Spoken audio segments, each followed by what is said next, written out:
Dans ce 9e épisode d'Antipode, j'ai reçu Tina Pranjic et Théo Corbouliou. Tina, c'est la fondatrice d'Élance, une entreprise de solutions et de formation en DEI, diversité, équité et inclusion. Un sujet que je connaissais un peu de très loin, mais qu'on a abordé aujourd'hui, puis qui est vraiment passionnant, puis qui est vraiment quelque chose d'incontournable pour les entreprises dans les prochaines années. On en parle aujourd'hui, c'est un peu le sujet principal. Et Théo, qui est le coordonnateur du parcours Rémi Marcoux au HEC Montréal. En gros, c'est un incubateur pour les startups. Donc, on a parlé aussi de formation, de développement d'entreprise, de positionnement, d'identité de marque. Et Théo, c'est un grand partisan des entreprises à impact social positif. Donc, on a aussi parlé de ça. Est-ce qu'aujourd'hui, c'était nécessaire, obligatoire ou juste un plus pour une entreprise d'avoir un impact social ou environnemental positif?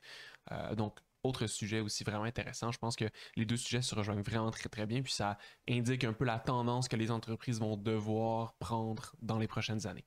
Par la même occasion, je te précise que c'est le dernier épisode de cette première saison. On devrait revenir pour une saison 2, mais avec quelques petites modifications. Je te dis pas quand encore, ça va être la surprise. Puis sinon, je te souhaite une super bonne écoute. Mais Tina, t'es CEO de Élance, puis peut-être pour commencer, pour les gens qui nous écoutent, peux-tu expliquer c'est quoi Élance? Puis je pense que ça va bien lancer notre discussion. Oui, je vais pouvoir vous élancer dans la discussion. Donc, Élance, je suis la cofondatrice avec ma cofondatrice Dalia Jiwan. Donc, on a créé Élance, qui est une start-up technologique en diversité, équité, inclusion en milieu de travail. Donc, l'objectif, notre mission, c'est vraiment de créer des espaces inclusifs en milieu de travail. Puis, on accompagne les entreprises et tous les employés, en fait, qui passent par le biais de la plateforme, vont recevoir un diagnostic, des recommandations, puis évidemment un parcours de formation. Donc, c'est un peu ça qu'on fait. C'est sûr que l'inclusion, la diversité, l'équité et l'inclusion, c'est le sujet du moment, là, c'est sûr. Ouais, puis excuse Charles, je saute sur ta question. Vas-y. Qu'est-ce qui t'a emmené en fait qu'est-ce qui t'a emmené à t'intéresser à ça là? Pourquoi tu t'es dit tiens, je lance une start-up là-dedans dans ce sujet-là, parce que je pense qu'on est tous d'accord autour de la table que c'est important là, que c'est puis peut-être que moi je trouve que c'est important, mais j'ai l'impression que je me sens un peu démuni par rapport avec comment mettre, puis sûrement qu'après j'aurai la chance que Charles me pose aussi la question qu'est-ce que je fais là, mais c'est important pour moi dans mon travail d'essayer de mettre en place des safe space, mais des fois on sait pas trop par quel bout le prendre, puis en fait je pense que même des fois je me dis mais il est déjà safe mon space, alors que peut-être pas, tu vois. Enfin bref, comment est-ce que t'es arrivé à lancer ça en fait? Oui, je pense qu'il y a quand même plusieurs aspects là, de ma personne qui m'ont mené vers cet intérêt juste de manière naturelle. Donc, c'est sûr que je suis quand même immigrante de deuxième génération. Ma famille est réfugiée là, de la ex-Yougoslavie. Donc, c'est sûr que toute ma vie, je navigue dans tout ce qu'on appelle des privilèges différents. Moi, je suis née ici, ma famille est née là-bas. Par la suite, je pense que j'étais une femme.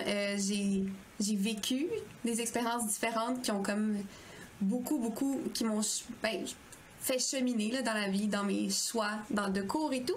J'ai aussi étudié en Gender, Sexual Diversity, Feminist Studies à McGill.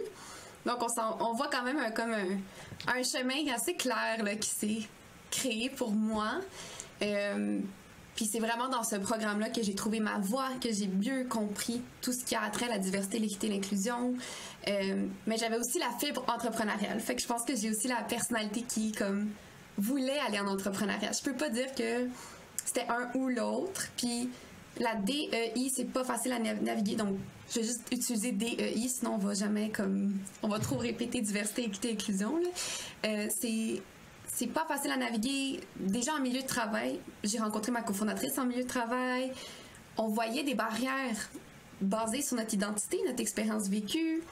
On aidait justement parfois des gens, la direction, à être plus inclusif en milieu de travail. Les intentions sont toujours bonnes, mais le concret, comme tu dis Théo, des fois c'est vraiment difficile. Puis nous, on avait les outils. Puis je suis allée voir Dalia, puis je me suis dit, écoute, est-ce qu'on se lance ensemble? Puis rapidement, on s'est tourné vers la technologie qui répond vraiment mieux aux besoins du marché, là. Donc on est rendu là avec une startup tech en diversité, équité, inclusion pour vraiment avoir un impact sur la vie des gens en milieu de travail. C'est sûr que plus c'est safe, plus les gens vont avoir un bien-être puis prendre leur place là, dans les milieux de travail. Ah, c'est cool. Puis excuse-moi Charles, je veux pas monopoliser le choix C'est bien parfait. Mais tu sais, tu dis pour la technologie, c'est ce qui répond le mieux à ça. Tu sais, j'ai l'impression que ça pourrait être paradoxal. Là, on peut se dire, ben l'humain est mieux placé pour mettre en place des. Tu sais, on parle de ressources humaines. Là, tu sais, comment des ressources humaines pourraient mieux être gérées par de la technologie. Tu sais, pourquoi avoir fait ce choix-là d'une startup tech versus de la consultation avec vos expertises. Oui. Oui, ben c'est une excellente question. Puis souvent, le paradoxe revient, en fait, là, qu'on se fait poser cette question-là. Les deux, on faisait de la consultation classique avant de se rencontrer. Puis on en faisait sur le côté, puis c'est très aidant. Donc, c'est un autre format, qui est une autre formule.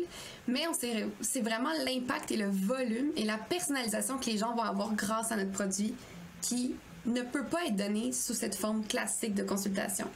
Donc, on faisait... Tu sais, un bon exemple que j'ai, c'est qu'on faisait des formations de groupe. T'arrives en formation de groupe, t'as environ une trentaine de gens devant toi. Puis là, t'as des gens qui ont des compétences dans le sujet, t'as des gens qui, pendant la formation, tout s'illumine. Là. C'est le moment où est-ce qu'ils ont tout compris. T'as une personne possiblement marginalisée qui est comme, oui, moi je vis ça, merci d'être ici, mais la formation est peut-être pas aussi adaptée à leurs besoins. T'as une personne en arrière qui aurait besoin que peut-être j'aille un peu moins rapidement. Puis je suis là devant le groupe, j'essaie de gérer comme il faut, faciliter au mieux. Puis on a réalisé, ben, un produit qui va t'accompagner de manière personnalisée, ça va être la clé du succès pour un vrai impact. Puis on va vraiment s'ancrer dans la donnée. Donc on fait la collecte de données, on va l'analyser, on va vraiment être dans un AI, puis on sait que la donnée va nous parler puis nous amener les vrais résultats. Présentement en DEI, on manque de données puis on manque de résultats, puis nous on va venir combler ça parce que avec une banque de données, on va vraiment aller pouvoir choisir les bonnes recommandations pour le bon type d'entreprise, le bon niveau, etc. Donc, on va vraiment dans la personnalisation de nos parcours. Fait qu'au final, c'est confidentiel, la personne elle se sent accompagnée de manière individuelle. Puis, c'est pas facile de nommer quand on comprend pas en DEI devant ses collègues. Mais devant l'ordinateur, moi, je t'écoute, ou tu peux m'écrire, je vais répondre, tu as l'impression que quelqu'un est avec toi. Tu peux nommer ton biais. Puis un biais, un préjugé que tu as, tout le monde en a, c'est normal, mais tu vas pas nécessairement le dire à ta collègue en milieu de travail. Fait que tu vas sûrement pas le dire si on est en groupe ou en format classique. C'est vrai que dans le fond, de ce que tu dis, ça me fait penser, je sais pas ce que tu en penses, mais trouves-tu qu'il y a pas une fermeture, mais de la même façon qu'il y a de la... Il y a des biais de plein de façons, mais c'est comme si le fait de parler de ces biais, dire moi je suis pas, je suis pas parfait ou je suis pas complètement objectif de tout en tant que manager par exemple, ben juste le fait comme de l'assumer puis de le parler, ben ça crée aussi des genres de préjugés envers toi, puis c'est comme si le fait de le dire publiquement, ben c'est comme un acte de faiblesse, puis c'est un acte de ben finalement je peux pas être manager parce que j'ai des biais, tandis qu'en réalité tout le monde en a. T'sais. Oui, en fait les biais là sont inconscients, donc à la base vraiment c'est pas, il faut vraiment le communiquer comme de manière proactive, c'est pas preuve de mauvaise intention, fait que c'est important à ramener ici là, dans la conversation. On les a tous, puis ils vont vraiment nous influencer dans nos choix. Mais des fois, ben, un biais, c'est un stéréotype. Donc, d'avouer que j'ai ce stéréotype-là, ben oui, ça peut mal paraître. Tu peux avoir peur de la perception des gens. Nous, on est là pour aider à faciliter ce genre de conversation. Parce que quand on ouvre la conversation de manière safe, comme on dit, ça peut vraiment bien aller. Mais oui, ça peut être extrêmement difficile à avouer devant d'autres personnes. Puis, c'est aussi inconfortable. C'est inconfortable de se l'avouer à soi-même, à la base. Fait que là, entouré de personnes, ben, il y a de plus en plus de barrières à un apprentissage puis à avancer, là. Donc, c'est ça. C'est dingue, puis tu sais, ben, moi je travaille dans la grande sphère de l'éducation, puis tu sais, toi aussi, ça fait partie de ça, tu sais, tu éduques des gens par rapport à cette chose qui est l'EDI, équité diversité. Oui, EDI ou DEI, là, c'est... Ouais. C'est comme un petit peu nouveau, genre ça fait nouveau qu'on en parle, mais en fait ça existe depuis le temps qu'il y a des organisations, il y a des problèmes de diversité, d'équité, d'inclusion, c'est juste que maintenant c'est grave.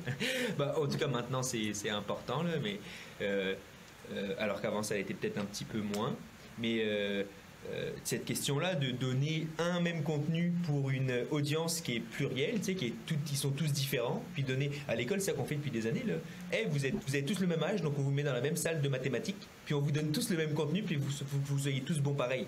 Alors que t'as des gens qui comprennent super vite, t'as des gens qui avec un passé, une expérience, des habiletés personnelles sont capables de beaucoup mieux comprendre les mathématiques, et on s'entête dans ce modèle un enseignant un enseignant qui donne un même contenu à des gens qui ont des points de vue, des expertises, des habiletés différentes. Donc, je pense que d'un point de vue plus large, la technologie peut être un bon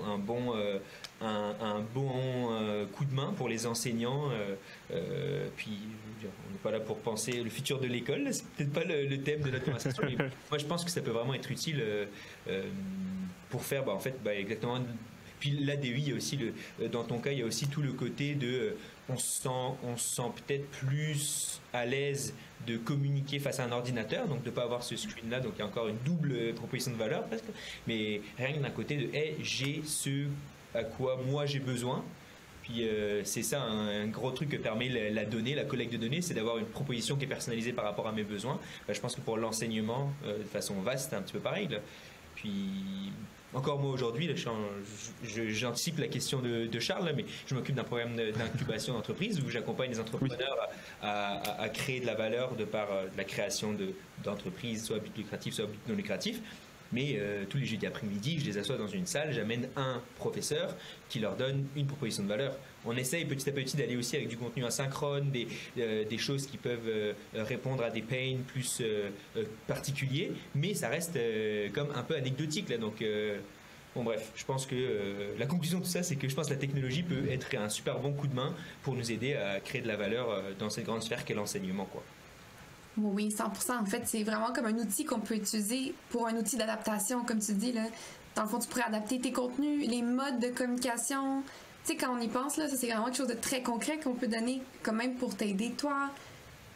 Tu sais, il y a des gens qui sont extravertis, il y en a qui sont introvertis. Donc, quand on pense à visioconférence, qui est comme les 2 dernières années tout le temps, il y a vraiment des gens qui sont à l'aise de couper la parole. Il y en a qui sont à l'aise de se faire couper la parole. Ça va. Tu sais, quand on est extraverti, habituellement, nos repères sont un peu plus relax là-dessus. Mais après, t'as tous les gens introvertis que l'espace en visioconférence est vraiment plus difficile. Fait que, tu sais, je t'invite vraiment à y aller pour des sondages, des pré-sondages avant. Tu sais, de poser des questions avant ton atelier, des sondages après, mais en récurrence très court, mais rapide, pour peut-être avoir des questions des gens plus introvertis qui l'écriront pas. Tu sais, le chat, c'est bon, des jeux interactifs, là. Ça va te donner d'autres moyens de communication, puis plus tu varies les outils par lesquels on peut communiquer avec toi, plus tu as de monde qui peuvent participer. De pas fait que là, tu vas dans l'adaptation, genre. C'est vrai que... Puis en fait, ça m'a amené une question pour toi, mais que je te poserai après. Mais c'est en fait, effectivement, là, si on a juste l'espace qui est la conversation, il y a juste les gens qui se sentent à l'aise de lever la main et de parler, qui communiquent, versus si j'ai s'il y a le chat en même temps, les gens qui peuvent garder leur caméra fermée et poser une question, s'il y a un espace avant pour poser des questions dans un sondage ou après pour communiquer one-on-one avec l'intervenant, ou ces différents points de contact, les gens qui sont peut-être moins à l'aise de montrer leur face et de lever la main, que tout le monde se retourne pour les regarder, ben, ils peuvent communiquer. Puis ma question c'était, est-ce que la communication virtuelle a fait en sorte de créer des espaces plus inclusifs en milieu de travail, ou au contraire, ça a accentué les inégalités, puis ça fait en sorte que c'est les mêmes personnes qui parlent, qui sont à l'aise d'ouvrir leur micro. Est-ce que ça a renforcé ou ça... Puis c'est correct si tu ne sais pas là, mais est-ce que ça a renforcé ou ça a atténué les inégalités? Je te dirais que la majorité des gens qui étaient possiblement déjà marginalisés au départ l'ont été encore, mais autrement. Je pense que ça a facilité certaines choses. T'sais, on peut penser à l'adaptation, de ne pas devoir se déplacer au bureau, tout ce qui va être peut-être une meilleure conciliation quand on est parent. Il y a vraiment eu des gains à être comme en ligne, en continu. Donc, il y a ça, il y a vraiment un autre type d'adaptation, d'accommodement. C'est pour des personnes qui sont peut-être à mobilité physique ou autre, en fait, là, parce que tu peux vraiment avoir une nouvelle sphère. Par contre, les gens n'étaient pas autant habitués ou outillés. Donc, est-ce qu'on a rendu l'espace assez interactif, assez adapté? Peut-être moins. Puis, c'est peut-être les interactions sur les chats, par courriel, il y a aussi, tu sais, ça peut bien se passer, mais ça peut aussi rapidement déraper. Ouais. On a une moins bonne idée de c'est quoi l'intention de la personne, les biais, comme je les ramène, mais genre là, tu lis le message avec ton propre biais. Ouais. La personne n'est pas là pour communiquer son intention de manière humaine. Donc là, c'est comme si les difficultés se sont peut-être modifiées, mais je pense qu'encore une fois, des profils typiques, un peu extravertis, qui ont de l'initiative en milieu de travail, un peu un profil comme qui est récurrent dans notre société, ont été encore privilégiés. Ça, c'est sûr. Mais ce qui peut être intéressant, c'est que rapidement, je trouve, pendant la pandémie, les gens ont commencé à s'outiller. Tu sais, j'ai vraiment vu ça, les tableaux interactifs, etc., etc. Puis je pense qu'on a tellement bien cheminé que là, oui, il y a peut-être il y a encore des ajustements à faire, mais il y a plus de possibilités qu'en personne, peut-être. Fait que là, c'est maintenant la formule hybride là, qui va être intéressante à naviguer plus tard, là, c'est ça. Ah, mais c'est une bonne réponse. J'ai l'impression qu'en posant la question, je me disais « Ah, ça l'a aidé », et finalement, je me rends compte que c'est plus compliqué que ça. Là. Oui, puis en même temps, j'ai l'impression que, tu sais, je sais pas ce que vous en pensez. Peut-être que toi, Tina, tu es dans ton environnement, puis je suppose que quand tu vois des clients, c'est certain que ces clients-là ont déjà de l'intérêt sur la diversité, l'équité, l'inclusion. Fait que c'est des gens qui sont déjà convaincus, au moins qui sont déjà passés à l'action, parce que je pense qu'il y a des entreprises, des gestionnaires, peu importe, qui sont pas convaincus en se disant « Ouais, ces affaires-là, je m'en fous un peu, puis c'est pas grave. » C'est certain qu'il y a une catégorie de gens qui sont vraiment loin à ce niveau-là, puis il y en a d'autres qui savent que c'est important, mais c'est juste comme ben là, j'ai d'autres choses à faire. Puis j'ai l'impression que pour la majorité des entreprises, se situe plus là, au niveau de... moi, en tout cas, je vivais du moins dans cette idée-là de... Ben, c'est facile pour une très grosse entreprise d'engager des consultants puis un cabinet pour aider à mettre en place des choses s'ils sont 4000 à l'interne. Mais pour une petite équipe, c'est très comme ça ressemble être une grosse montagne qu'on préfère comme mettre sous le tapis puis pas trop attaquer parce que c'est comme entre prioriser de mettre en place des mesures puis de changer un peu ma gestion à l'interne pour favoriser la diversité, l'inclusion, l'équité, tout ça. Puis ajouter une table de baby-foot pour dire dans mes offres d'emploi que j'ai des nouveaux avantages, comme la table de baby-foot dans ma cafétéria. Ben, tu sais, il y en a un qui a l'air plus alléchant que l'autre, là. Situation réelle. Ben là, c'est parce que je la cache, là. Mais... je te sais très bon pongiste. C'est ça. Non. Mais, tu sais, j'ai l'impression que c'est pas le truc qui est... Tu sais, c'est pas alléchant comme une... c'est ça, c'est pas clickbait comme sujet, puis c'est pas le sujet que tu as envie de te sauter dedans parce que tu sais que ça va être super rentable puis super intéressant pour les actionnaires. Puis tu sais, c'est un truc qui est pas autant pas important, là, c'est vraiment pas ça que je dis, mais j'ai l'impression que d'un point de vue extérieur, c'est moins alléchant pour un manager qui doit gérer d'autres affaires. Là, mais pourtant, il y a comme une foule d'avantages là, Oui, ben, tu sais, je pense qu'on s'inscrit aussi dans un changement, genre, ça a vraiment accéléré en DEI, là. C'est quand même, c'est vraiment en demande présentement, fait que je te dirais que les gens ont vraiment pris des pas d'avance. De plus en plus, les gens comprennent les bénéfices qui sont rattachés. Tu sais, on va vraiment aller dans une pluralité de perspectives. Tu as beaucoup plus de chances que les problèmes soient réglés ou des solutions innovantes. Donc, on va vraiment augmenter l'innovation et la performance à l'interne. Mais soyons honnêtes, il y a une pénurie de main-d'œuvre présentement et la culture organisationnelle qui prime, c'est du bien-être au travail. C'est de moins en moins le ping-pong, genre, tu sais, c'est de moins en moins ces choses-là. Mais c'est vrai parce que, en fait, les études le démontrent, les candidates maintenant, là, ils vont te poser des questions sur la DEI, surtout quand ils sont âgés de 30 ans et moins, par exemple. Donc, de plus en plus, les gens viennent chercher cette information. Quand c'est des personnes issues de la diversité, ils vont aller chercher de l'information même avant l'entrevue pour s'assurer. Donc, oui, si vous dites, OK, on a commencé à mettre en place des actions, ben, OK, donc ça témoigne d'une bienveillance, d'une intention d'avancer sur le sujet. Donc, en fait, c'est de plus en plus recherché par les nouveaux candidates. Puis, la diversité, équité, inclusion, un environnement inclusif à l'interne, c'est directement relié à de la rétention. Donc, on parle de plus 20% de rétention à l'interne quand on déploie des actions de DEI. Donc, sincèrement, la plus-value est de plus en plus claire. Puis, Pour ce qui en est d'une grosse entreprise versus une PME, je dirais qu'il y a juste des services différents à choisir. Puis on n'a pas les mêmes besoins. Une grande entreprise a peut-être des moyens, mais ils ont aussi 4000 personnes. 4000 personnes à essayer de gérer, de comme sensibiliser sur des sujets qui sont quand même nouveaux. Il faut comme créer des ponts entre générations, tu sais, les gens qui l'ont vécu peut-être, puis les gens qui ne le vivent pas. Puis c'est beaucoup de temps. Alors que les petites équipes, ben ils vont pas aller chercher les mêmes outils, mais une petite équipe va quand même est plus agile, peut plus rapidement recréer un espace inclusif. Donc, je dirais que tout le monde a des chances. Puis le niveau, la quantité d'outils demandés va être aussi proportionnel à la grandeur. Donc oui, j'encourage tout le monde parce que une petite équipe peut vraiment mettre l'emphase sur la culture organisationnelle interne. C'est souvent ça qu'on fait. Donc allez-y avec la DEI, allez avec des services qui vont être adaptés pour les ressources qui sont à votre disposition. Mais je te dirais que même les grandes entreprises sont un peu prises de court. Personne est formé en DEI. Les ressources RH, les managers, c'est tout nouveau pour eux. Donc, il faut quand même aller à l'externe, tout le monde. Puis, ça va être quand même proportionnel aux besoins aussi. Donc, c'est ça. J'ai l'impression que c'est un petit peu dans les entreprises que j'avais avant. On était certifié B Corp. J'ai l'impression que c'est le genre de choses. Donc, B Corp, c'est un label qui vient statuer que l'entreprise répond aux plus hauts critères d'impact social, positif et environnemental, d'impact positif, environnemental et social. Et en fait, c'est beaucoup plus facile à mettre en place quand tu es une petite organisation et de grandir avec une base qui est impeccable, plutôt que de grandir un peu n'importe comment, puis de te dire quand tu as 300 employés, tiens, maintenant ça me tente d'avoir un impact social.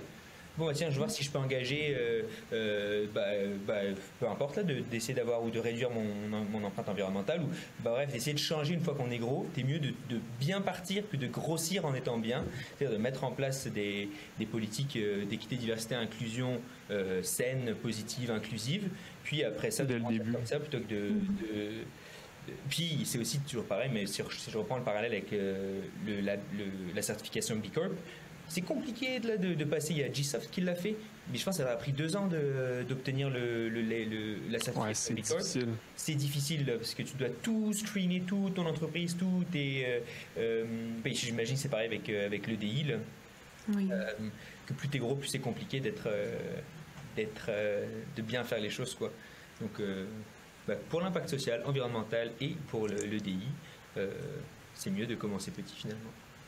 Oui, puis je fais un grand lien avec la culture d'entreprise de façon générale, parce que nous, c'est quelque chose sur lequel on a vraiment travaillé comme l'an dernier, de se dire que, OK, on se met à engager plus, puis on se met à être plus que moi et l'autre, tu sais, comme plus que juste quelques personnes qui se parlent à tous les jours, puis qui s'entendent bien, puis bon, ben OK, comment tu fais une culture d'entreprise, puis comment tu essaies de concevoir ça, puis je regarde des entreprises qui sont plus grandes et des agences et d'autres industries, puis qui arrivent à une certaine taille, puis c'est quelque chose qu'ils n'avaient jamais pensé, ou tu sais, c'est le genre de truc que tu dis, oui, on a des valeurs d'entreprise, puis on a une culture, là, travailler fort, là, tu le mets sur le mur, puis le dévouement, puis tu sais, le client, on priorise le client, puis les trucs très, très génériques de valeurs d'entreprise, puis de culture, puis c'est comme, bon, ben voilà, mais c'est tellement compliqué parce que quand tu as une culture d'entreprise, ben après ça, l'équipe puis les clients que tu attires fit avec cette culture-là, ces valeurs-là, puis probablement que c'est, je suppose, je fais une supposition là, mais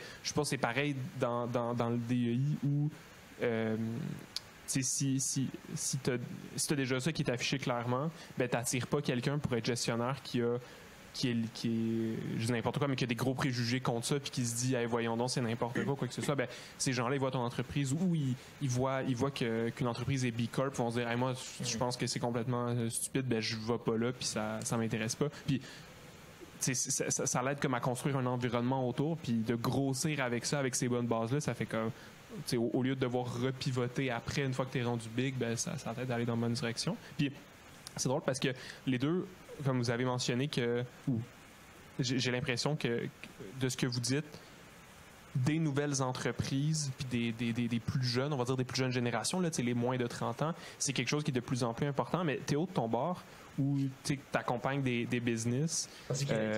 Théo, de ton bord, du haut de tes 37 ans,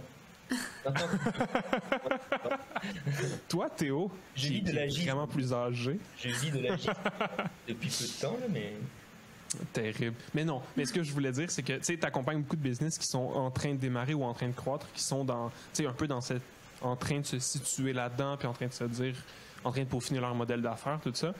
Moi, quand j'ai découvert l'entrepreneuriat, le modèle d'affaires, c'était comment tu allais faire de l'argent, puis où est-ce que tu allais chercher tes clients qui vont te payer cet argent-là, puis qu'est-ce que tu allais leur offrir comme service par rapport à cet argent-là. Puis c'était très comme un... C'est ça, c'était très cartésien financier.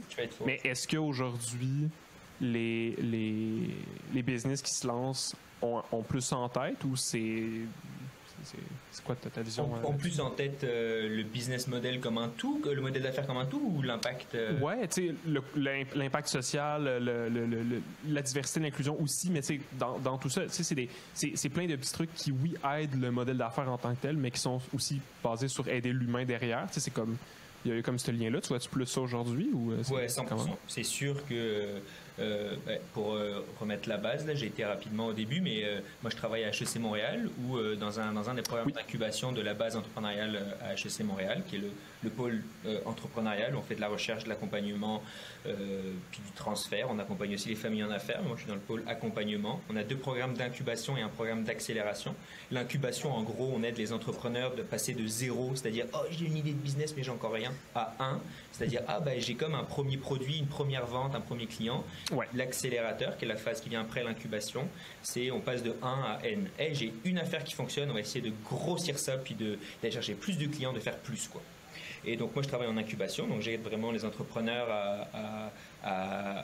je les guide dans cette phase de j'ai identifié un problème, ok, mais qui a ce problème, ils sont combien, c'est quoi exactement ce problème-là, est-ce qu'ils veulent qu'il soit résolu, est-ce qu'ils ont de l'argent pour ça, puis après ça, une fois que je connais bien le problème, on essaie de définir une proposition de valeur, une solution qui répond à ce problème-là. Donc on a 3 grandes phases qu'on appelle la désirabilité. Est-ce que finalement ce que je veux amener c'est désirable? Après ça, est-ce que c'est faisable? Est-ce que je suis en mesure de le faire? Est-ce que ça se fait de bâtir de l'intelligence artificielle? Mettons, si on reprend l'exemple d'Elance, pour aider la diversité, équité, inclusion, est-ce qu'on est techniquement capable de le faire? Ou l'année dernière, il y avait une entreprise qui voulait faire des cases de téléphone à base de plastique recyclé des océans. Bonne idée, c'est désirable, validé, mais est-ce qu'on est capable de récupérer le plastique des océans, le mettre en petit copeaux, le faire fondre dans des moules, est-ce que c'est solide, est-ce que ça marche, bref, tout ça. Puis après, c'est la viabilité, est-ce que je suis capable de faire tourner une business avec ça? Puis en fait, là j'ai fait un tout petit résumé de ce qu'on fait dans la phase d'incubation, mais de plus en plus d'entrepreneurs en fait arrivent avec des idées de business qui ont un impact social ou environnemental positif. Et, ça vient aussi, je pense, du fait que c'est un biais générationnel, que on est dans une génération qui a de plus en plus conscience.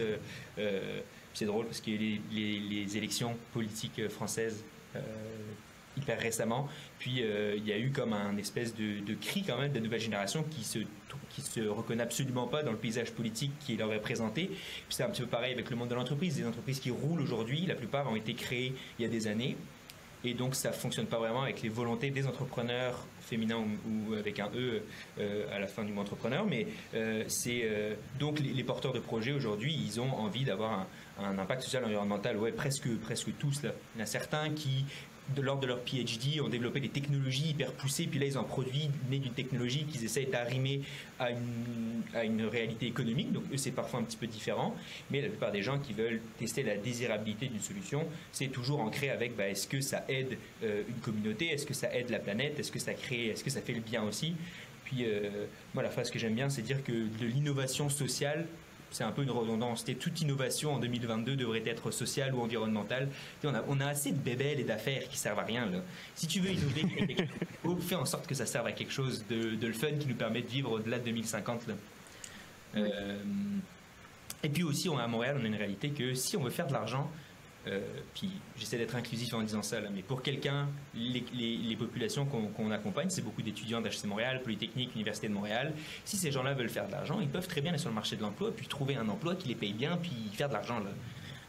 Donc, je pense que ces gens-là qui font le choix de créer une nouvelle initiative, ils veulent pas juste faire de l'argent, ils veulent se créer un emploi qui fasse du sens pour eux et qui crée quelque chose de positif dans la société, quoi. C'est choisir ce chemin un peu alternatif, mais qui fasse une vraie différence. Donc, un peu la réponse longue à ta question, mais finalement la réponse c'est oui. Et beaucoup de plus en plus de porteurs de projets ont envie d'avoir un impact social ou environnemental positif. Et c'est super cool pour moi de les accompagner là-dedans, quoi, parce que ça donne aussi, c'est pour ça que j'aime mon travail. J'ai l'impression que avant j'avais une entreprise, puis 2 entreprises, puis en fait là chaque année j'en ai 15 nouvelles, puis j'ai l'impression de changer le monde 15 fois plus vite, quoi. Parce que je suis convaincu que la création d'entreprise, peu importe Inc. ou OBNL, à but ou lucratif ou sans but lucratif, c'est encore une bonne solution d'apporter rapidement des solutions positives aux problèmes climatiques, sociaux de notre époque, quoi. On vit dans un monde capitaliste où les gens achètent, où on vote avec nos portefeuilles. Si les solutions qu'on propose permettent de développer d'apporter des vraies solutions et que les gens les achètent, c'est comme ça qu'on définit le futur, quoi. Donc Patagonia, c'est un exemple qui est beaucoup utilisé puis qui fait pas juste des choses géniales, mais c'est quand même un bon exemple d'une génération qui achète du Patagonia. Il crée ce modèle textile où le fabricant pense un petit peu long terme et pense pas juste à vendre le produit le moins cher possible, faire un maximum d'argent, quoi. Donc bon, voilà un petit peu. Non, mais c'est drôle parce que comme au début, quand je t'ai posé ma question, j'y pensais pas comme ça. Mais, tu sais, nous, en publicité, puis c'est un sujet qu'on n'arrête pas de ramener, c'est le côté de la marque, puis c'est le côté de l'identité de marque, puis c'est grosso modo, tu peux pas faire de la publicité puis espérer être rentable, puis espérer que ta publicité fonctionne pour ton entreprise si derrière, t'as pas une identité de marque qui est solide. Mais dans cette identité de marque-là, il y a les valeurs, la mission, la vision. Puis aujourd'hui, tu peux pas avoir une identité de marque sans avoir cette vision-là, cette mission-là, ces valeurs-là. Puis tu sais, des fois, tu as des valeurs qui sont très faciles à mettre, genre justement, tu sais, la valeur environnementale d'éviter le gaspillage ou de planter des arbres, ou tu sais, des trucs comme ça qui sont super concrets et super précis. Puis c'est des choses très, on va dire, qui sont plus... je trouverais ça péjoratif de dire qu'ils sont plus à la mode aujourd'hui, c'est pas tant ça, mais qui sont plus urgents aujourd'hui, on va dire qu'ils sont plus importants, donc qui résonnent plus fort. Mais il y en a d'autres qui ont des valeurs qui sont plus moins urgentes aujourd'hui, mais qui sont quand même importantes, comme de promouvoir l'activité sportive ou l'autonomie des enfants, ou des trucs comme ça qui sont moins à faire d'ici 2025, mais qui sont quand même à faire en général. Puis quelque chose qu'on dit souvent, puis j'avais jamais fait le lien avec justement ce côté-là les nouvelles entreprises ont tout ce côté-là social puis environnemental ou impact positif de façon générale, plus que juste générer des ventes pour générer des ventes. Mais nous, ce qu'on dit tout le temps, c'est justement que tu peux pas créer une business aujourd'hui sans identité parce que tu es en compétition avec tout le monde grâce à Internet. C'est plus comme avant où tu pouvais te lancer n'importe quel business, puis si dans ton village, il n'y en avait pas, c'était réglé, puis tu avais un modèle qui pouvait fonctionner. Aujourd'hui, peu importe ce que tu veux vendre, les chances sont très, très, très élevées qu'une autre entreprise le vende déjà ou vende une solution similaire. Peu importe ce que tu vends, et c'est très rare les domaines qui sont assez nouveaux pour que tu puisses vendre quelque chose de complètement nouveau puis de complètement avec aucune concurrence. Puis quand c'est le cas, des fois, c'est juste que tu réponds pas vraiment à un problème parce que c'est quelque chose de nouveau, mais que ça intéresse personne, tu sais. Puis ça fait en sorte que, si tu es en train de mettre une nouvelle business dans le marché puis que tu veux le faire d'une façon qui ne va pas trop avoir de compétition, c'est obligatoire de positionner ton entreprise sur des valeurs qui sont assez importantes pour que les gens viennent acheter chez toi, aussi pour ces valeurs-là, plus que juste pour ce que tu vends. Bon, c'était compliqué, là, ma tirade, mais tout ça pour dire que j'ai l'impression que plus le temps avance, plus avec la mondialisation puis la compétition qu'il y a en ligne, que n'importe qui, n'importe où dans le monde peut acheter n'importe quoi, ça devient juste obligatoire. C'est pourquoi j'achèterais chez toi les mêmes bottes que chez l'autre place. Peut-être les bottes sont pas la même couleur, là, puis pas avec le même tissu, mais so what, là, je vais l'acheter chez A plutôt que chez B parce que A correspond plus à mes valeurs, correspond plus à ce que j'aime dans la vie, puis a un impact positif qui me parle plutôt que B qui est juste une marque de bottes. C'est créer des tribus autour d'une problématique et tous les gens qui portent cette même problématique vont être appelés à consommer chez l'entreprise, chez telle entreprise plutôt qu'une autre, là. Les solutions, totalement. Finalement, ça doit être la meilleure façon de répondre au problème et non de répondre au problème, quoi. Vraiment. Mais c'était non, super très intéressant. Et dans les entreprises que vous accompagnez, tu trouves que cette réalité-là, ou en tout cas cette différence-là de certaines entreprises d'avoir à cœur un impact social et environnemental, de faire une différence autre que d'amener une valeur économique, est-ce que tu trouves qu'au niveau de la publicité, ça se ressent positivement? Est-ce que tu trouves que ces entreprises-là qui sont capables de faire ça, elles ont des meilleurs rendements, puis les taux de conversion sont plus élevés, ou ça leur coûte moins cher d'attirer des nouveaux customers? C'est le jour et la nuit, en fait. Je serais pas prête à dire à 100%, j'ai pas la preuve de dire que c'est l'impact social ou environnemental positif qui fait le jour et la nuit, mais c'est l'identité de marque unique, distinctive et mémorable qui fait le jour et la nuit. Parce que, mettons que tu simplifies n'importe quel de nos clients à son plus simple, un produit, ben c'est un produit. Mais, je vais dire n'importe quoi. On a un client qui est les mauvaises herbes, qui sont des produits à faire soi-même, des produits ménagers, des produits de soins, tout ça, pas de soins, mais de soins corporels, ce genre de trucs-là. Puis, il y a des produits à faire soi-même, des produits déjà faits, tout ça, mais c'est avec des ingrédients très naturels, le plus simple possible, sans que ce soit la bouteille que tu achètes un peu chimique là, à la pharmacie de savon, là, puis que tu sais pas trop ce qu'il y a dedans. Puis, au final, mettons que tu rends ça le plus simple possible, ben, tu peux dire, bon, c'est une pub de savon, tu sais. Mettons que tu prends la pub et tu l'amènes au plus simple possible, c'est une pub de savon. Mais des pubs de savon, il y en a 1000. Puis quelqu'un qui s'intéresse à des savons, il peut peut-être voir 8 pubs de savon par jour là, sur son Facebook, Instagram, peu importe. Puis je dis savon, ça peut être n'importe quoi. Mais qu'est-ce qui va faire en sorte qu'il y a des gens qui vont se souvenir de les mauvaises herbes plutôt que d'une autre marque? Qu'est-ce qui va faire en sorte que les gens vont aller sur le site, vont s'y intéresser, vont se dire ouais, j'ai 8 pubs de savon par jour, j'ai peut-être 1000 marques de savon que je peux acheter qui existent. Là, ça existe des savons, là, c'est pas les nouveaux savons, puis c'est bon, ben qu'est-ce qui va faire que les gens vont s'en souvenir assez? C'est leur attachement à cette marque-là, c'est la relation qu'ils vont créer avec la marque, et cette relation-là, elle se fait par l'identité. Mais dans cette identité-là, il y a ces valeurs-là qui soient sociales, environnementales ou même des fois qui sont peut-être plus faciles, plus difficiles à exprimer, peu importe, ça fait partie de l'identité. Puis c'est pour ça que nous, aujourd'hui, une entreprise qui n'a pas d'identité, on dit c'est peut-être pas une bonne idée de faire de la pub, ou si t'en fais-la peut-être par toi-même en essayant des trucs, parce qu'il y a des entreprises qui n'ont pas d'identité parce que c'était jamais une priorité pour eux. Tu sais, ça n'a juste jamais été à donner. Ils ont commencé un peu par hasard, puis ils vendaient quelque chose, ça se vendait bien et tout. Mais il y a un moment où il faut se dire OK, si je veux vraiment promouvoir ma marque puis qu'elle se distingue dans tout ce qui existe déjà en publicité, ben je peux pas juste mettre de l'argent dans le vide, parce que c'est un peu ça qui se passe, mettons, à la télé. Mm-hmm. La télé, c'est un endroit de marketing où on peut pas mesurer le retour direct. Les gens cliquent pas sur ta télé. Oui, on peut voir est-ce que je fais de la pub. Je clique sur régulièrement.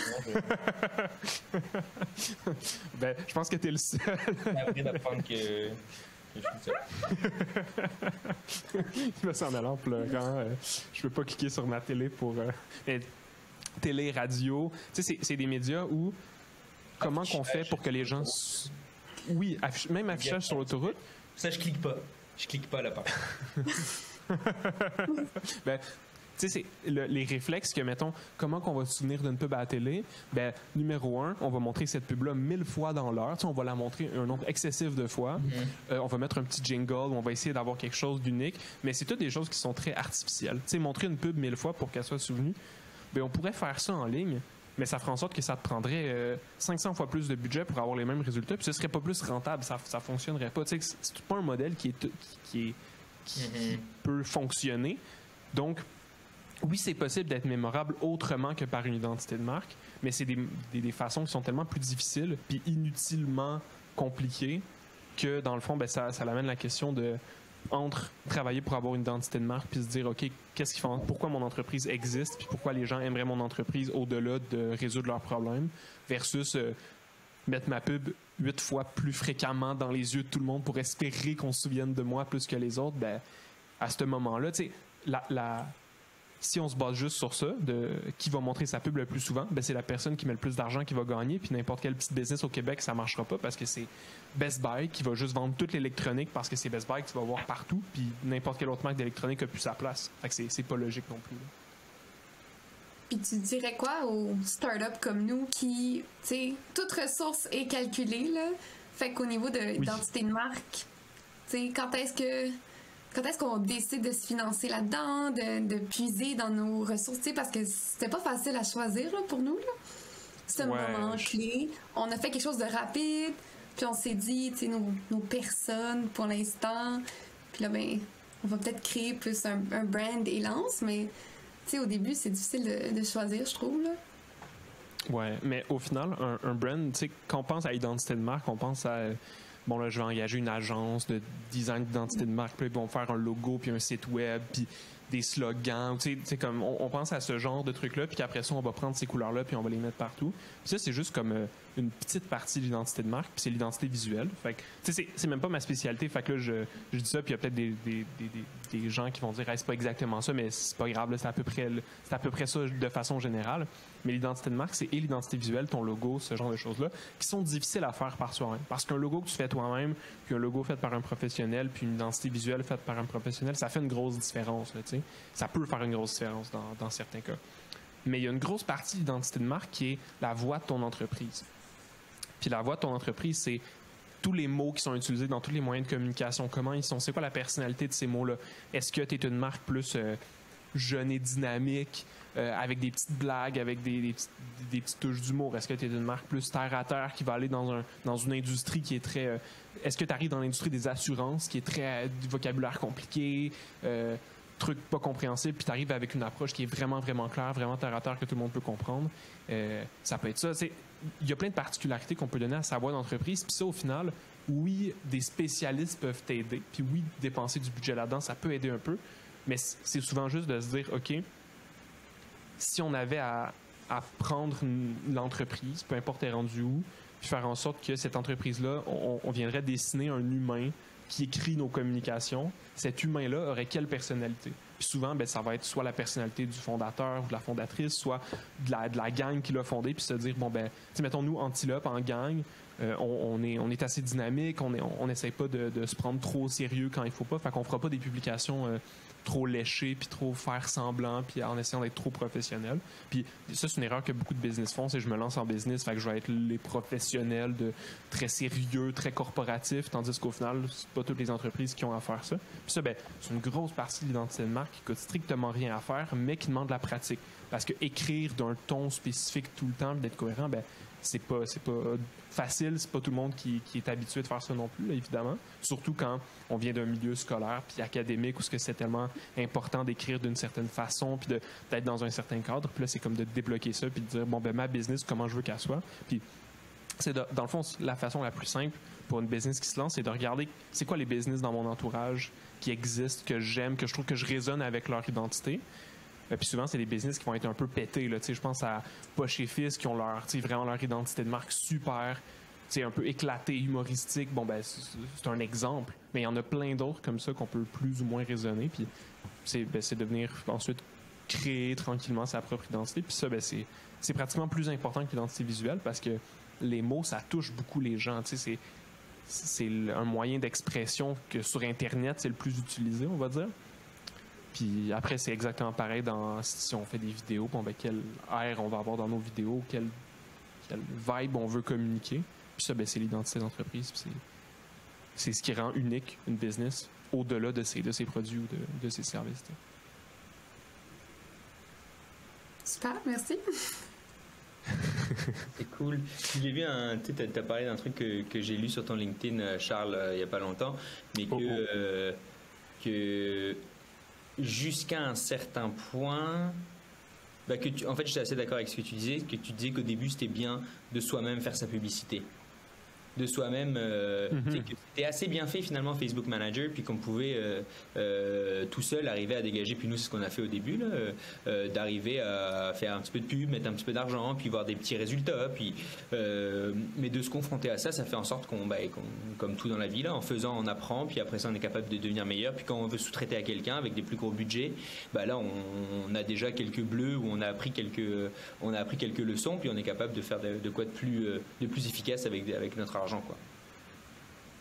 Ouais, vraiment. Puis je pense que c'est exactement la même chose pour l'identité de marque parce que c'est difficile. Même, je pense que ce serait, si on prend l'exemple de valeur puis mission d'entreprise, surtout si on parle d'impact social positif, ce serait inimaginable de penser que, bon, mon entreprise n'a aucune mission, a aucun impact positif, je vais engager une firme qui va me dire ça va être quoi mon impact positif, qui va décider pour moi qu'est-ce qui m'intéresse. Ce serait comme illogique puis complètement comme absurde que, OK, moi je fais des souliers, je sais pas trop qu'est-ce que je vais faire, puis là, il y a quelqu'un qui va me dire, ah ben tes souliers, ils vont faire tel impact positif.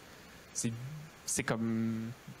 C'est sûr qu'il y a des compagnies qui font ça, mais c'est bizarre de se dire que quelqu'un d'autre va venir t'imposer ta propre...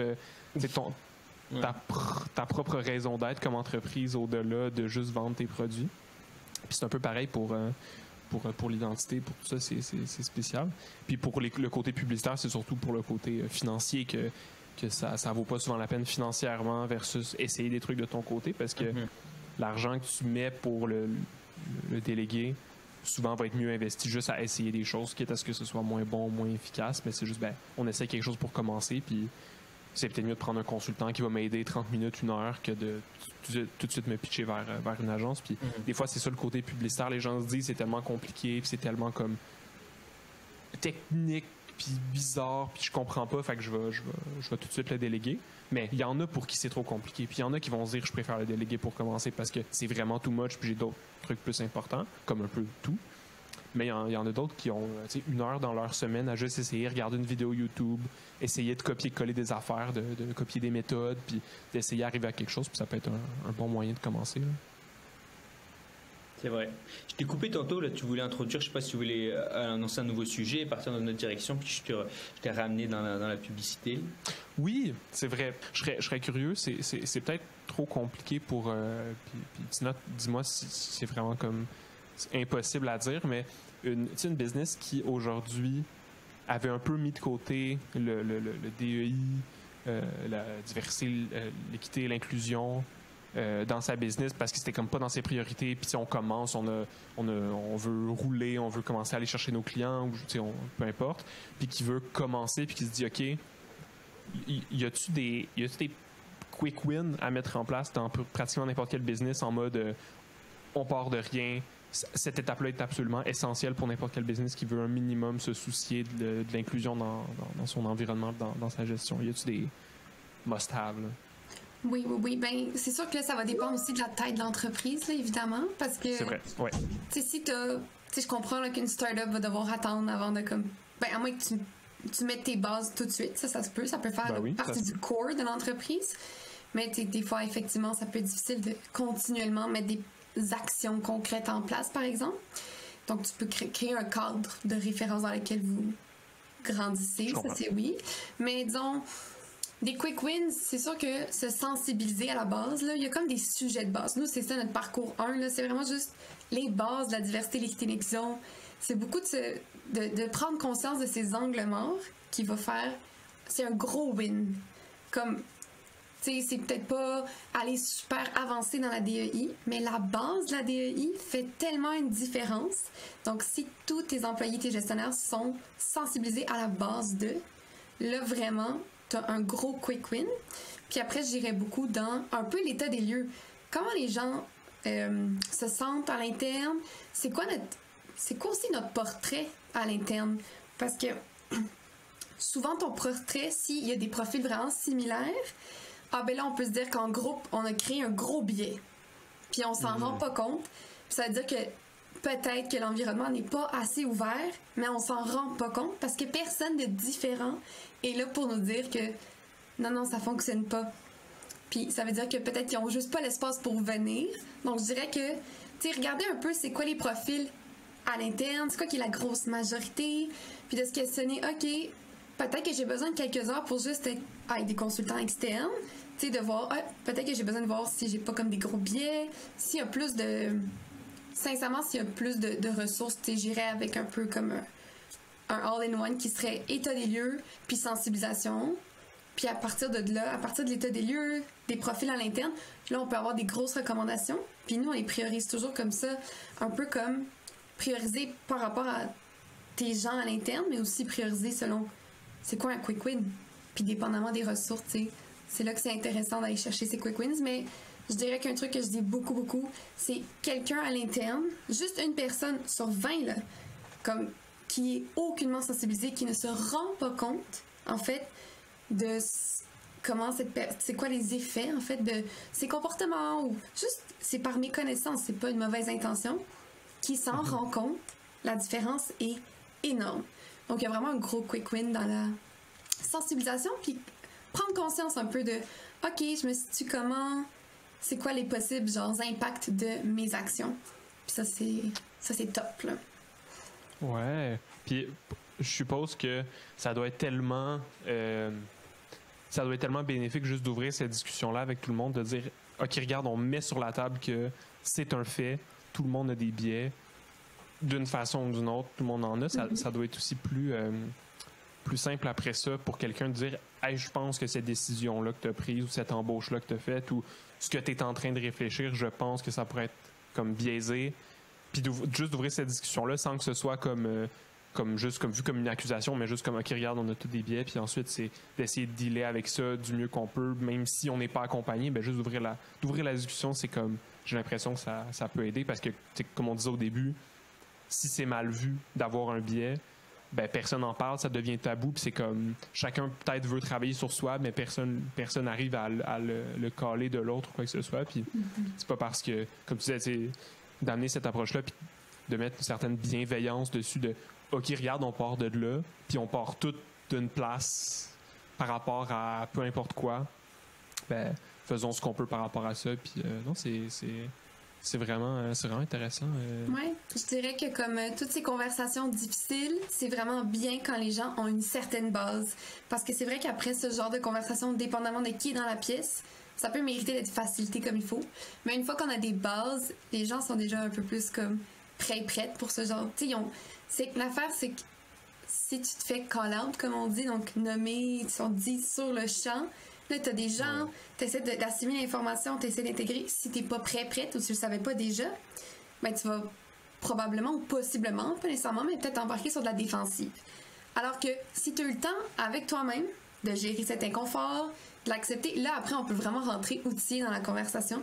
Puis il y a comme une grosse différence là, dans où est-ce que les gens vont se situer par rapport à la nouvelle conversation, s'ils ont des bases. Donc oui, c'est ça. Puis je pense qu'une manière vraiment, tu sais, des fois qu'on n'est pas trop sûr et comment naviguer, mais on veut quand même nommer certaines choses, c'est bien de se questionner. Donc, tu sais, ça, c'est une bonne manière. Et comme, est-ce qu'on a réfléchi à... Est-ce qu'on a assez de perspectives à table? Est-ce que, à la place de dire, est-ce que ton idée n'est pas nécessairement biaisée?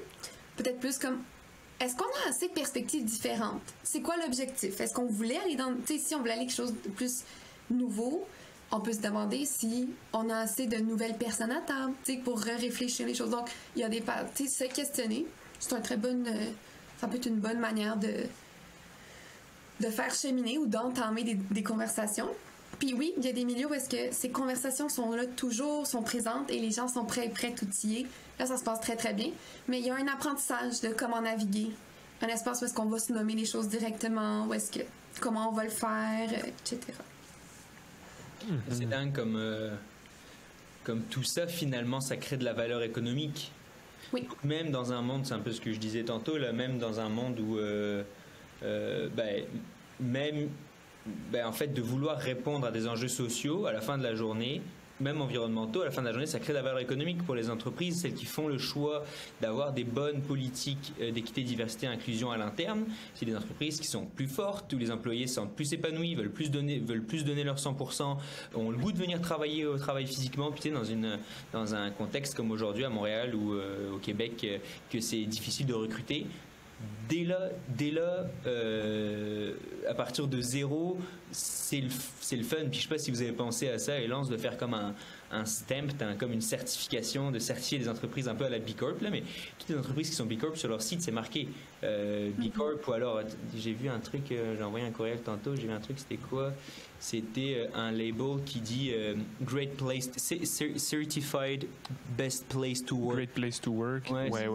Tu sais, ça pourrait être un label que à partir du moment où ils font le diagnostic Elance puis ils suivent quelques recommandations Elance, bah là cling, un peu comme une note de passage, là ça donne une certification Elance, puis parce que peut-être que c'est plus efficace en 2022 d'être certifié Elance que d'avoir une table de ping-pong, Charles.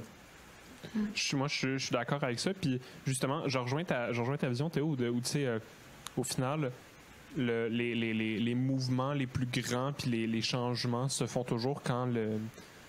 Je trouve ça un peu réducteur de dire comme ça, mais tu sais, quand l'incitatif économique est derrière, dans le sens où une business aujourd'hui qui prend le temps de se former puis de réfléchir à ça, de la même façon qu'une business aujourd'hui qui prend le temps de penser à son impact social, son impact environnemental, ou une de ses réponses, tu sais, comme à un moment donné, des fois se pitcher partout, c'est pas la bonne idée pour avoir un vrai impact, mais on fait tout, let's go, il faut que tout soit réglé, comment qu'on peut aider l'environnement, comment qu'on peut aider nos... Mais tu sais, juste de faire des pas, comme ça, ben, ça l'aide à recruter aujourd'hui, comme je l'ai dit, les employés ont le gros bout du bâton en termes de choix, puis c'est comme, ben, d'un côté, quelqu'un qui soit dans une... qui soit favorisé ou pas dans l'emploi de par peu importe qui il est, va préférer probablement travailler dans un milieu qui est juste versus juste aller n'importe où. Et puis de l'autre côté, ben, un employeur qui arrive à attirer une meilleure diversité, c'est tellement fort juste pour les idées, on mesure beaucoup. Moi, ça, c'est un grand shift que j'ai vu en engageant comme des premières personnes dans une équipe. Puis on voit beaucoup la performance puis la valeur de quelqu'un dans une entreprise comme sa capacité de produire beaucoup, pas beaucoup, sa capacité d'être efficace et des fois sa capacité à travailler en équipe. Genre, est-ce qu'elle est bonne, mais elle n'est pas aimée du groupe? Ou tu sais, il y a comme ce facteur-là où elle est moins bonne, mais elle encourage beaucoup le groupe, donc ça l'amène aussi de la valeur. Tu sais, il y a comme ces deux facteurs-là. Tandis qu'il n'y a pas juste ça qui amène la valeur de quelqu'un. Il y a aussi les idées que la personne va avoir, les bouts d'idées que la personne va proposer. Puis ces bouts d'idées-là peuvent avoir des... Oui. L'impact qu'il va avoir sur l'équipe. Est-ce que c'est toi qui avais partagé cette vidéo sur... il y avait un speaker qui dessinait un axe avec des personnes performantes, des personnes qui ça me dit rien. Je vous l'enverrai après, c'est super intéressant. Ben, c'est genre un...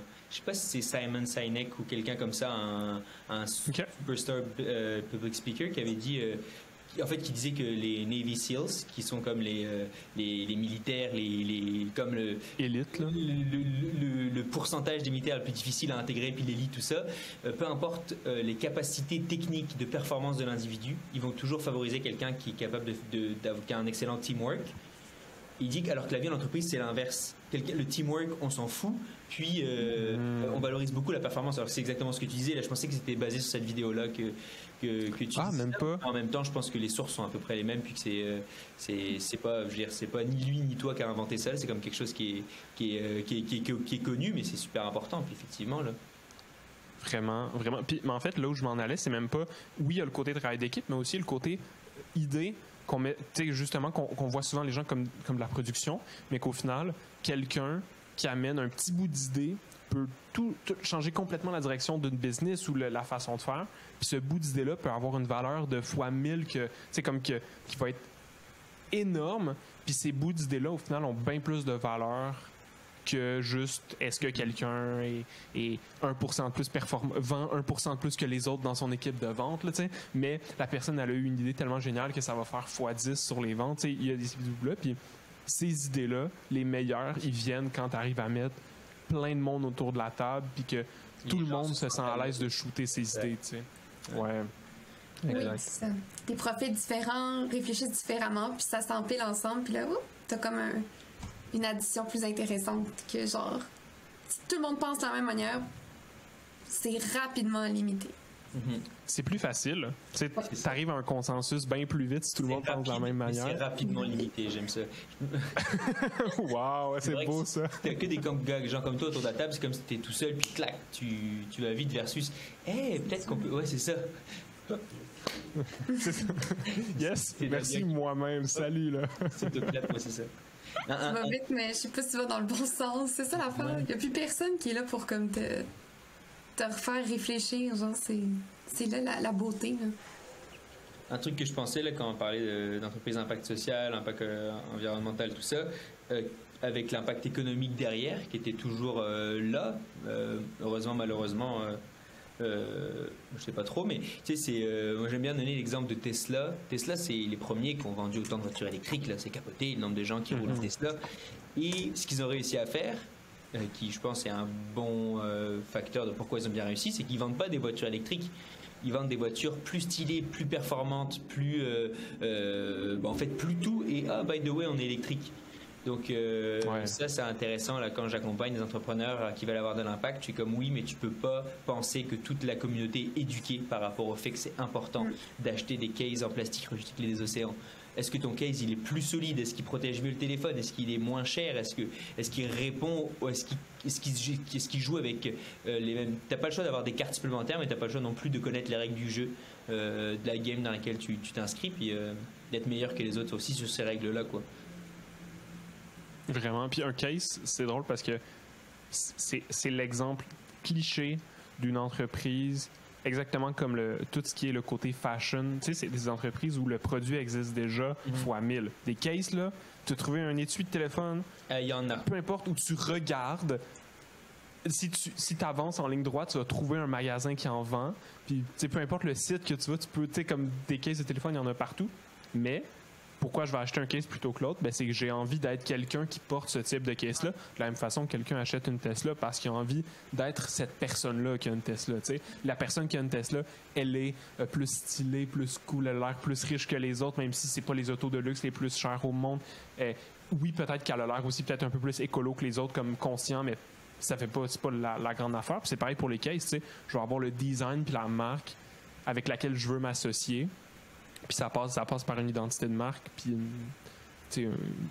une personnalité de marque aussi qui fait comme à design égal ou à qualité d'un morceau de plastique égal ou à texture égale.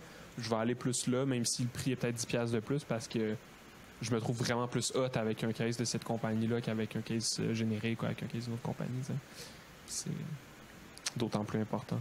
C'est un bon exemple, les cases de téléphone. Je nomme souvent les vêtements, mais je trouve que les cases, c'est...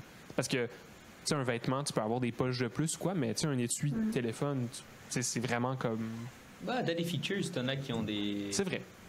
T'en as, tu peux coller tes cartes derrière, qui sont hyper résistants, ils sont éco-responsables, ils sont en cuir. Tout à fait.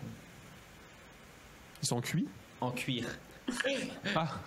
Je pensais qu'ils sont cuits, tu sais, comme en terre cuite, par exemple. Ouais. Ah oui, mais ouais, c'était cool, hein? Ça m'a permis de creuser un petit peu plus. J'avais eu la chance de rencontrer Tina avant, mais de creuser un petit peu plus l'équité, la diversité et l'inclusion. C'est un sujet que je pense il faut qu'on en entende plus parler. Souvent, c'est encore un sujet que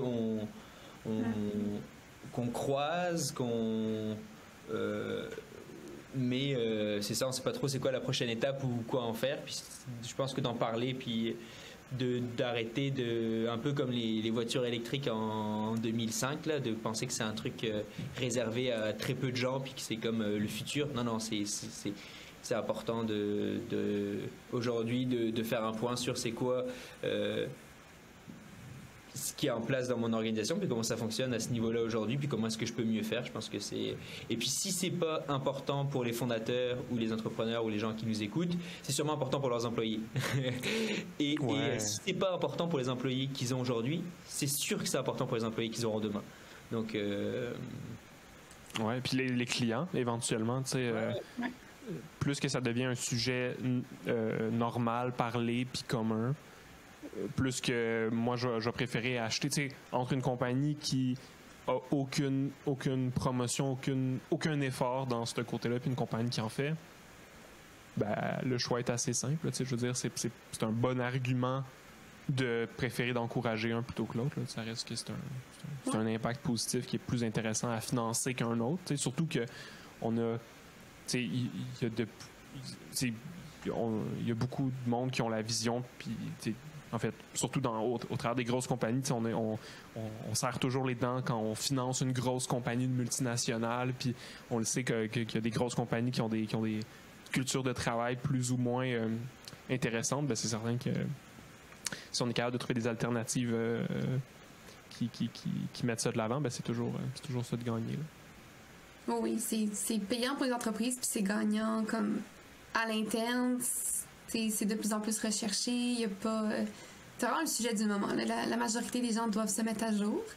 Puis il y en a d'autres qui vont partir sur des meilleures bases parce que c'est beaucoup plus présent aujourd'hui. Mais Ouais.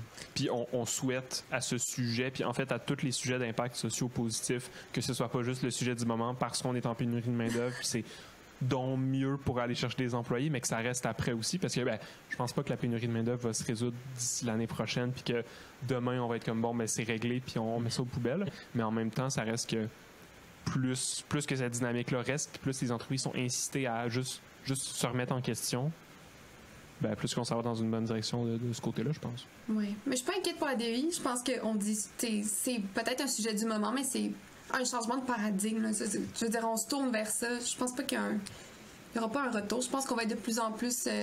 on va demander de plus en plus. Je pense que de plus en plus demander. Les gens vont savoir plus concrètement quoi demander. Tu sais, je le vois, là, ça passe sur Facebook. Vous êtes à la recherche d'un emploi, voici le genre de questions en DEI que tu peux demander. Donc, on outille aussi les candidats-candidates. Donc, en tant que, comme, tu sais, gestionnaire RH, allez aussi vous renseigner sur, tu sais, comme tout le monde peut aller faire sa part des choses, puis se dire, OK, c'est ça qui est demandé, c'est ça qui est recherché. Parfait, ben, qu'est-ce qu'on peut faire aujourd'hui, qu'est-ce qu'on peut faire demain? Tu sais, c'est long, mais il y a des petites actions qui font une grosse différence. Fait que il y a des quick wins partout, là. Vraiment hot. Ben, sujet passionnant. Ce fut un plaisir de discuter avec vous aujourd'hui.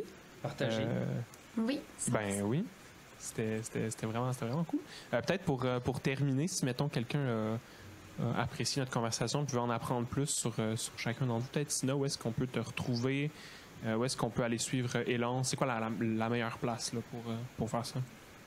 Oui, pour les deux, ça va être LinkedIn. Donc, dans mon profil LinkedIn, je pense que c'est là que comme on peut me contacter, me poser des questions. Puis Elance sur LinkedIn. On a notre site web aussi, qui est elancedei.com. Je pourrais te les envoyer. Puis c'est là où est-ce je mettrai ça. Je vais mettre ça en description là, de toute façon. Là, fait que tout est dans la description si vous cherchez les liens. Ben, fantastique. Puis concrètement, c'est à quel moment où une business ou à quelle taille, ou y a-tu des critères spécifiques pour qu'une business puisse se dise hey, là, c'est vraiment intéressant de travailler avec vous autres, d'aller vous voir, ou c'est vraiment n'importe quelle taille peut profiter de la solution que vous offrez en ce moment?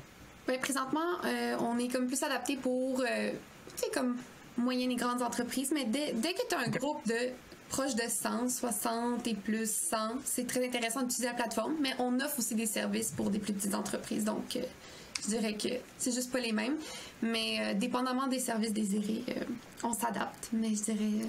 Cool. C'est ça. Génial. Puis Théo, moi, je voudrais d'abord passer un message. Là, s'il y a des gens qui nous écoutent puis qui ont envie de lancer une entreprise ou une initiative, je les inviterai à le faire. Parce que il peut que se passer de belles choses. Puis, au pire, si ça marche pas, la réalité qu'on a décrite du monde de l'emploi accueillera à bras ouverts les profils qui sont teintés d'une expérience entrepreneuriale, qu'elle soit un échec ou un succès. Donc, je pense que si les gens ont envie de le faire, je les inviterai à le faire. Puis après ça, si je prêche un peu pour ma paroisse, il y a plein de bons organismes d'accompagnement. Je pense que la base entrepreneuriale HEC Montréal en est un, mais il y en a plein à Montréal qui existent, qui font du super bon travail. Donc, de vouloir se lancer en affaires, de le faire, c'est le premier pas, puis de se faire accompagner. Je pense que de faire partie d'une cohorte d'entrepreneurs qui vivent les mêmes choses, c'est un super beau coup de main. Donc, j'inviterai les gens à se tourner. Startup Montréal fait du bon travail pour agréger toutes les ressources qui existent à Montréal. Donc, de visiter le site de Startup Montréal, celui de la base entrepreneuriale HEC aussi s'ils veulent, mais donc voilà, de sauter le pas, de se lancer puis de se faire accompagner, c'est ce que je dirais, parce que je pense que la plupart des enjeux qu'on vit, c'est pas vraiment une priorité de la plupart des entreprises qui font beaucoup d'argent avec leur modèle actuel. Donc pourquoi elles changeraient tout pour faire moins d'argent et résoudre les problèmes? Donc c'est à nous, à vous, à nous tous de lancer des entreprises qui créent un impact social, environnemental positif. Donc, n'attendez pas, le monde a besoin de vous. Nos enfants ont besoin des entrepreneurs qui nous écoutent puis qui lancent des initiatives positives, quoi.